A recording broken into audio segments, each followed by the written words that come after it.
Good day, everyone. I am Marian Pirama, your future educator.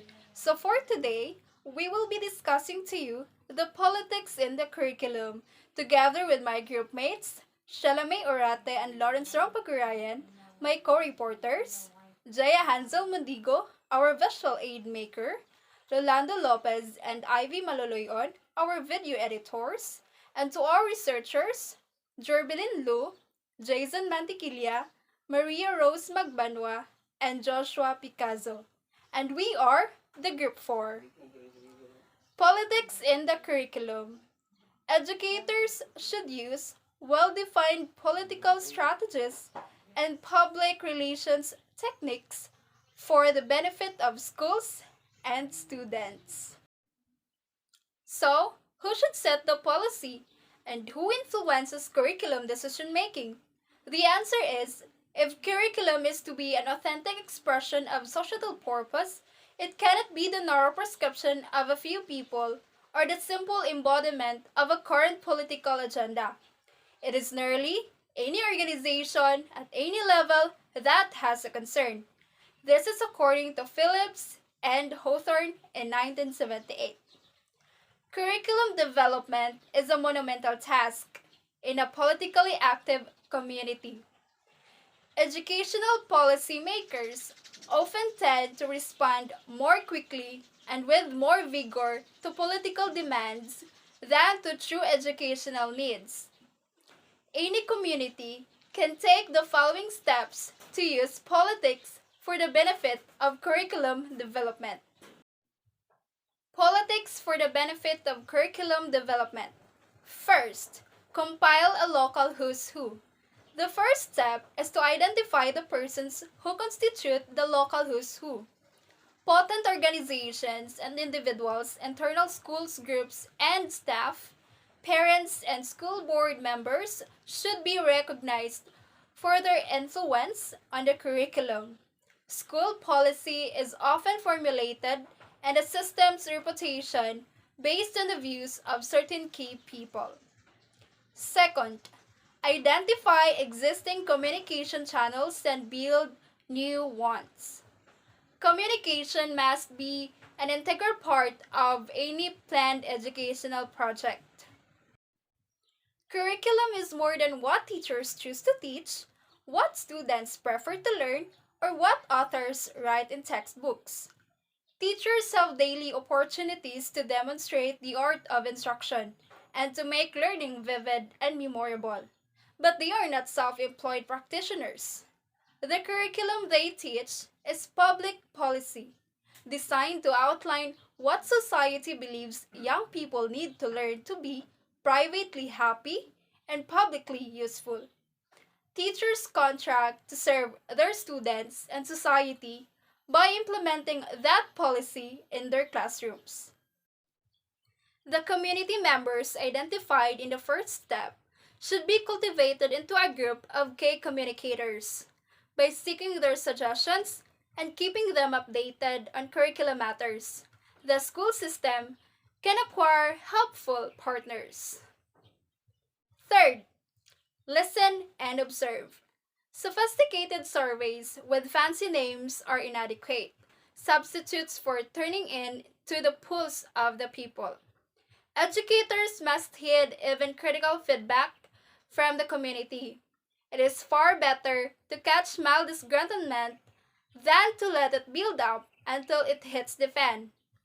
The school system must establish specific channels for students, parents, and others to express their feelings.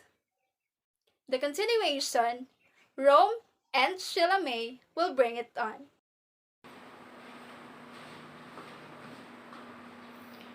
Design a marketing framework. What is a marketing framework? Well, a marketing framework is a means of organizing the market or areas to be served into a set of categories such as educational level, political affiliations, age, sex, predominant attitudes, and such other traits. Complicated charts, tables, graphs, and statistics are tools of most market analyzers. Just like how commercial companies usually design marketing framework before launching a new product, educators, on the other hand, introduce a different textbooks, change teaching styles, and show off new curriculum guides without appealing to their consumers.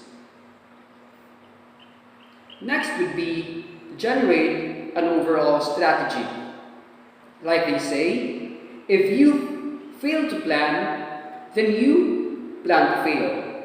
Well, that is why we need to study the results of local marketing research to formulate a general plan.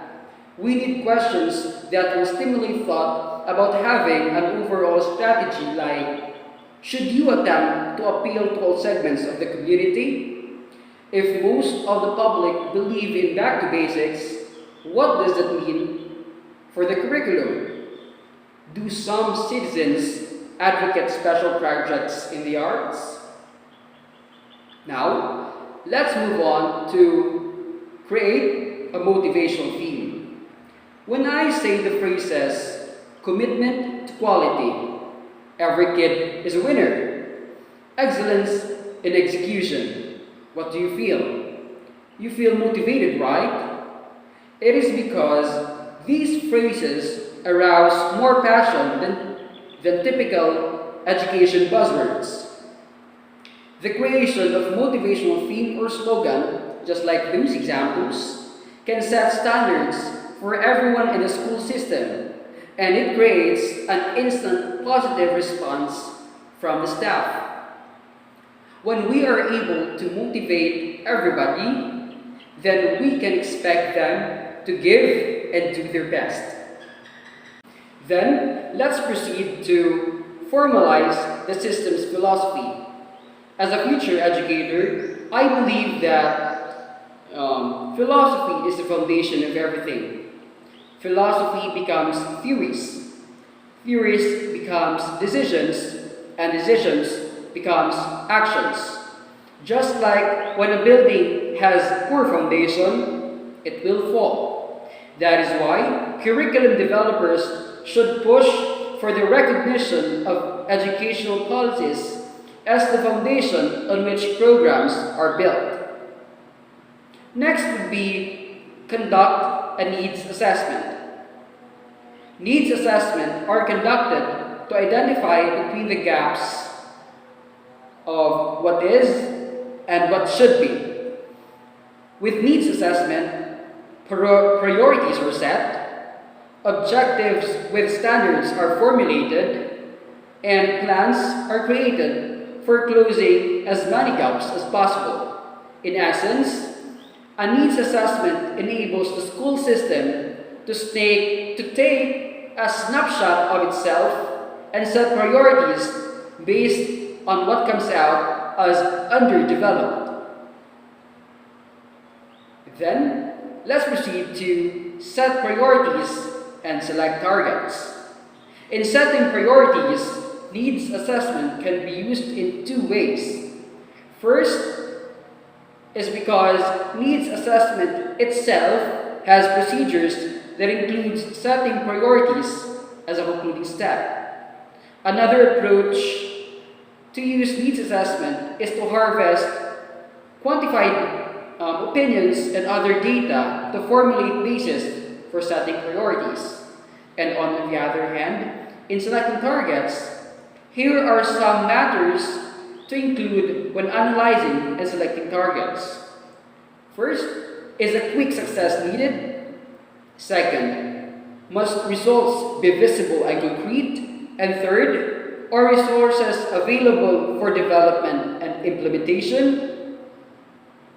Define goals and objectives. From the priorities resulting from its needs assessment, a school system is ready to define the goals and objectives it will pursue. Now, these general school goals are part of the process of defining the purposes of the school. Therefore, the main ingredient for success is to have the broadest possible involvement in setting the goals. Formalize a structure for curriculum development. A formal structure in a clear set of procedures will aid in gaining approval of completed curriculum projects. Additionally, involving citizens can grease the skid of approval. In other words, there is a high possibility of accepting the project.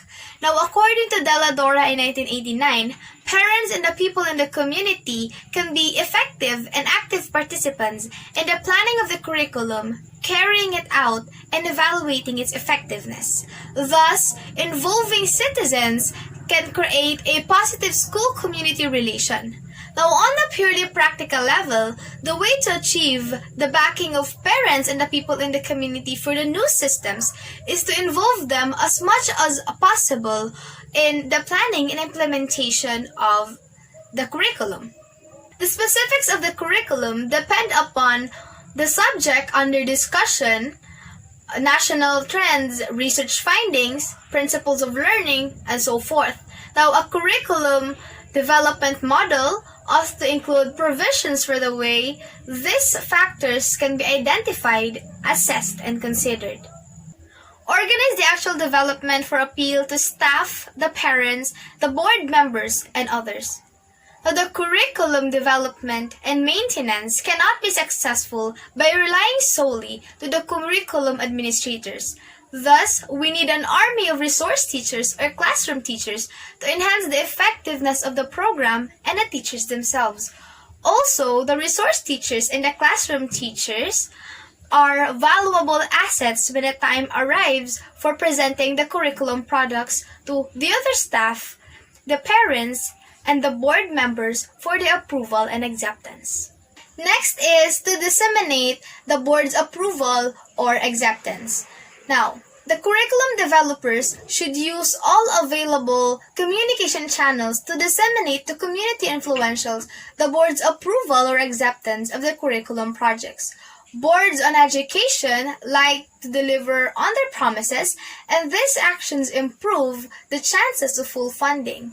Now, this move further builds an awareness of what is coming and lessens the impact of change. Now, expecting benefits, people will lobby for funding and the proper implementation.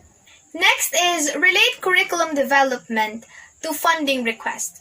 Now, without money for textbooks, supplies, in-service, and so on, curriculum guide may never really be implemented.